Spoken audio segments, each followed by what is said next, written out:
I'm going to go over a few tips and tricks that you can use when using Google Docs or Google Sheets. So just some things that can help out.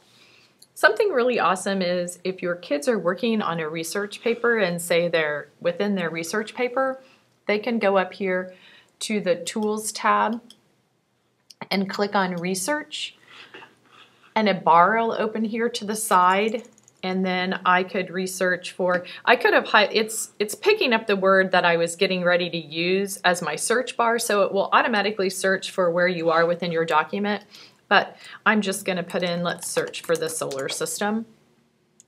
And then it'll start to pull over resources, and I actually can preview them before I actually open it up to see if it's something I really want.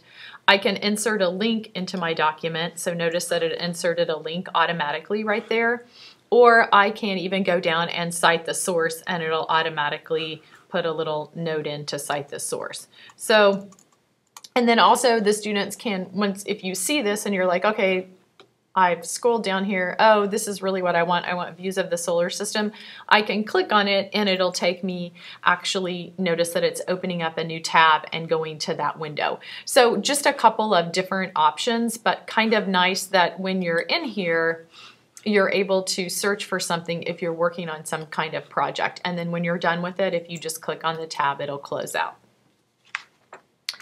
Another easy tip and trick, I guess, when you're within documents and you're wanting to insert a picture somewhere within your document, I'm going to go down just a little bit here so when it inserts it all.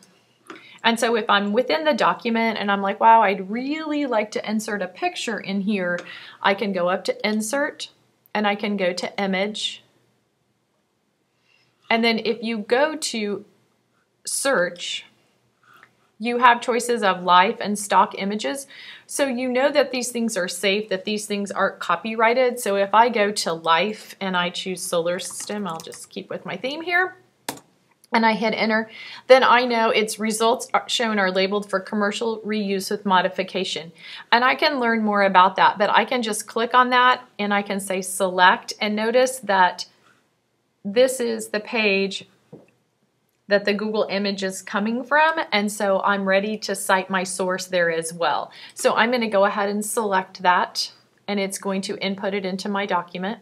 Oops, sorry. And then there it is, and I have it inserted into my document. And so super easy way to be able to insert pictures right into documents without having to go out and search and save it somewhere else. And then sometimes when we're working with people on a document and maybe we're making comments over to the side about something and we make a comment, I can add a comment and I can always put,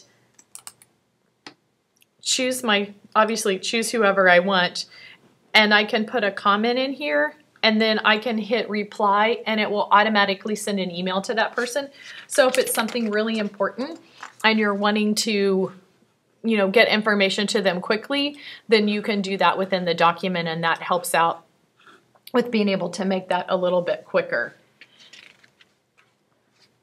Another thing, if I'm a math teacher and I'm wanting to add math, if I go to Insert and I go to Equations, I have the ability to insert different types of equations and different types of formatting.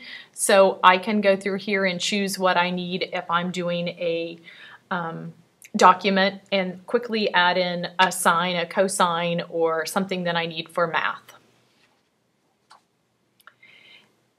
And then sometimes I know that when you get into Google Drive, you have so many things in there and you're like, oh my gosh, I kind of have an idea of what I'm searching for. So if I go under search options and I know for sure that this was a PDF, I'm not sure how I opened it, so I'll leave it unspecified, and I know it was not owned by me. I can click on then search Google Drive, but I could always also add up here, if I knew that it was something about bullying, it'll refine my search even more. And so, oh, there's that cyberbullying K5 family trip that I wanted. So a great way, again, just to go through up here and just refine my search a little bit. And if I knew it came from USD 458, if it's within your district or within your company, you could always click here as well. So kind of an easy way to help you be able to search.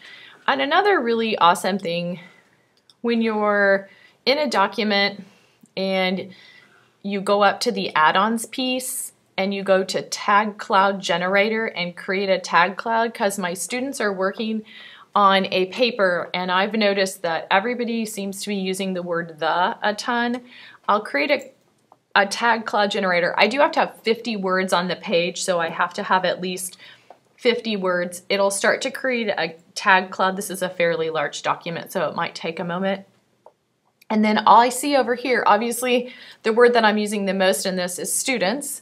And I see that I have blog quite a bit. I talk about learning and technology. But for your students, if this came up and they see the word the really big or the word and, you might say, now go back in your document and see if you could find some of those and let's make some changes. And if you did that, then if you go up here to edit and find, then they can type in the word, I'll type in student, and it'll take me right to the word student, and I can even go next and keep going down my document as well.